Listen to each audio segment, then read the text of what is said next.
Hi friends, welcome back to Divya Praveen P C channel. ನಾನು ನನ್ನ channel ನೇಮನ್ನು change ಮಾಡ್ಕೊಂಡಿದ್ದೀನಿ. ಸ್ಟಾರ್ಟಿಂಗಲ್ಲಿ ಲೈಫ್ ಪಿ ಸಿ ಅಂತಿತ್ತು, ಇವಾಗ ದಿವ್ಯಾ ಪ್ರವೀಣ್ ಅಂತೇಳಿ ಮಾಡ್ಕೊಂಡಿದ್ದೀನಿ. ಇಂದಿನ ವಿಡಿಯೋದಲ್ಲಿ ನಾನು ಮೊಟ್ಟೆ ಸಾಂಬಾರನ್ನು ಮಾಡ್ತೀನಿ. ಮೊದಲನೇದಾಗಿ 1-2 ಸ್ಪೂನು ಎಣ್ಣೆಯನ್ನು ಕಾಯಕ್ಕಿಟ್ಟಿದ್ದೀನಿ. ಎಣ್ಣೆ ಕಾದಿದೆ. ಕಾದ ನಂತರ ಅದಕ್ಕೆ ಸಾಸಿವೆಯನ್ನು ಹಾಕ್ತಾ ಇದ್ದೀನಿ. ಸಾಸಿವೆ ಕಾದ ನಂತರ ಒಂದು ಸ್ವಲ್ಪ ಜೀರಿಗೆಯನ್ನು ಸೇರಿಸ್ಕೋಬೇಕು. ಜೀರಿಗೆ ಕಾಯ್ತಾ ಇದೆ. ಜೀರಿಗೆ ಕಾದ ನಂತರ 2-3 ಎಸಳು ಬೆಳ್ಳುಳ್ಳಿಯನ್ನು ಸೇರಿಸ್ತಾ ಇದ್ದೀನಿ. ನನಗೆ ಈ ಥರ ಮೊಟ್ಟೆ ಸಾಂಬಾರು ಮಾಡ್ಕೊಂಡು ತಿನ್ನೋದಂದರೆ ತುಂಬಾ ಖುಷಿ. ಯಾಕಂದರೆ ಇದು ಬೇಗ ಆಗುತ್ತೆ. ಏನು ಸಾಂಬಾರಿಲ್ಲ ಅಂದರೆ ಈ ಥರ ಮೊಟ್ಟೆಯನ್ನು ಮಾಡ್ಕೊಂಡು ತಿಂದರೆ ಚೆನ್ನಾಗಿ ಊಟನೂ ಸೇರುತ್ತೆ. ಸೊ ಬೆಳ್ಳುಳ್ಳಿ ಸ್ವಲ್ಪ ಕೆಂಪಾಗಿದೆ. ಕೆಂಪಾದ ನಂತರ ಒಂದು ಸಣ್ಣದಾಗಿ ಹೆಚ್ಚಿಕೊಂಡಿರುವಂತಹ ಈರುಳ್ಳಿಯನ್ನು ಸೇರಿಸ್ತಾ ಇದ್ದೀನಿ. ಈರುಳ್ಳಿಯನ್ನು ಚೆನ್ನಾಗಿ ಫ್ರೈ ಮಾಡ್ಕೊಳ್ಳೋಣ. ಮೊದಲು ಈರುಳ್ಳಿ ಚೆನ್ನಾಗಿ ಫ್ರೈ ಆಗಬೇಕು.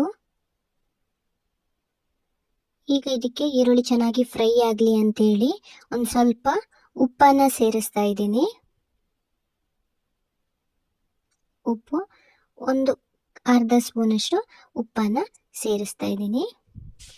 ಸೊ ಇವಾಗ ಈರುಳ್ಳಿ ಫ್ರೈ ಆಗಿದೆ.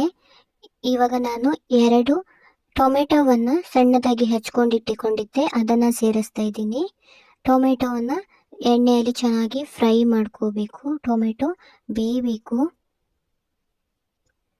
1-2 ನಿಮಿಷ ಮುಚ್ಚಳವನ್ನು ಮುಚ್ಚಿ ಟೊಮೆಟೊವನ್ನು ಬೇಯಿಸೋಣ.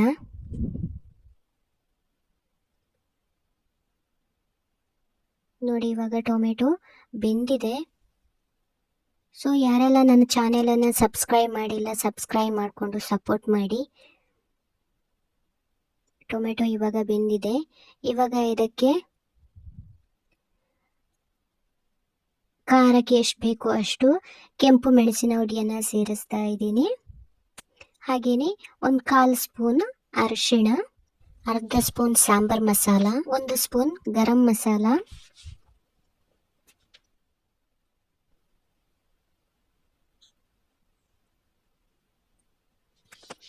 ಗರಂ ಮಸಾಲ ಸೇರಿಸಿ ನಂತರ ರುಚಿಗೆ ಎಷ್ಟು ಬೇಕೋ ಅಷ್ಟು ಉಪ್ಪನ್ನು ಸೇರಿಸ್ಕೋಬೇಕು. ನೋಡ್ಕೊಂಡು ಸೇರಿಸಿ, ಆಗಲೇ ಸ್ವಲ್ಪ ಸೇರಿಸಿ ಆಗಿದೆ. ಹಾಗೆ ಇದು ಮೊಟ್ಟೆ ಮಸಾಲ, ಎಗ್ ಮಸಾಲವನ್ನು ಸೇರಿಸ್ತಾ ಇದ್ದೀನಿ 1 ಸ್ಪೂನು. ಹಾಗೆ ಚೆನ್ನಾಗಿ ಮಿಕ್ಸ್ ಮಾಡ್ಕೋಬೇಕು. ಮಿಕ್ಸ್ ಆದ ನಂತರ ನಿಮಗೆ ಎಷ್ಟು ಸಾಂಬಾರು ಬೇಕು ಊಟಕ್ಕೆ ಅಷ್ಟು ನೀರನ್ನು ಸೇರಿಸ್ಕೊಳ್ಳಿ ಇದಕ್ಕೆ. ಸೊ ನೀರು ಸೇರಿಸ್ಕೊಂಡಿದ್ದೀನಿ. ಇವಾಗ ಕುದಿ ಬರ್ತಾ ಇದೆ. ಅದಕ್ಕೆ ನಿಂಬೆ ರಸವನ್ನು ಸೇರಿಸ್ತಾ ಇದ್ದೀನಿ. ಸೇರಿಸಿ ಚೆನ್ನಾಗಿ ಕಲಿಸ್ಕೊಳ್ಳಿ. ಚಂದ ಕುದಿ ಬರ್ತಾ ಇದೆ. ಇವಾಗ ನಾನು ಇದಕ್ಕೆ ನಾನು 5 ಮೊಟ್ಟೆಯನ್ನು ತಗೊಂಡಿದ್ದೀನಿ. 5 ಮೊಟ್ಟೆಯನ್ನು ಒಂದೊಂದಾಗಿ ಸೇರಿಸ್ತಾ ಇದ್ದೀನಿ. ನೋಡಿ, ಸಾಂಬಾರು ಚಂದ ಕುದಿ ಬರ್ತಾ ಇದೆ. ಕುದಿ ಬಂದ ಮೇಲೆ ರುಚಿಗೆ ಖಾರ ಇದೆಯಾ ಉಪ್ಪು ಇದೆಯಾ ಅಂತ ನೋಡಿಕೊಂಡು ಮೊಟ್ಟೆಯನ್ನು ಸೇರಿಸಿ. ಸೊ ಮೊಟ್ಟೆಯನ್ನು ಸೇರಿಸಿದ ನಂತರ ಮುಚ್ಚಳವನ್ನು ಮುಚ್ಚಿ ನಿಧಾನಕ್ಕೆ ಅದು ಬೇಯಬೇಕು. ಇಲ್ಲಾಂದ್ರೆ ಮೊಟ್ಟೆ ಹುಡಿ ಆಗಿಬಿಡುತ್ತೆ. ಸೊ ನೋಡಿ, ನಿಧಾನಕ್ಕೆ ಬೇಯಿಸ್ತಾ ಇದ್ದೀನಿ. ಕುದಿ ಬರ್ತಾ ಇದೆ. ನೋಡಿ, ಮೊಟ್ಟೆ ಇವಾಗ ಒಂದು ಬದಿ ಬೆಂದಿದೆ, ಇನ್ನೊಂದು ಬದಿ ಬೇಯಬೇಕಲ್ಲ, ಹಾಗೆ ಅದನ್ನು ಮಗಚ್ಕೊಂಡು ಹಾಕ್ತಾ ಇದ್ದೀನಿ.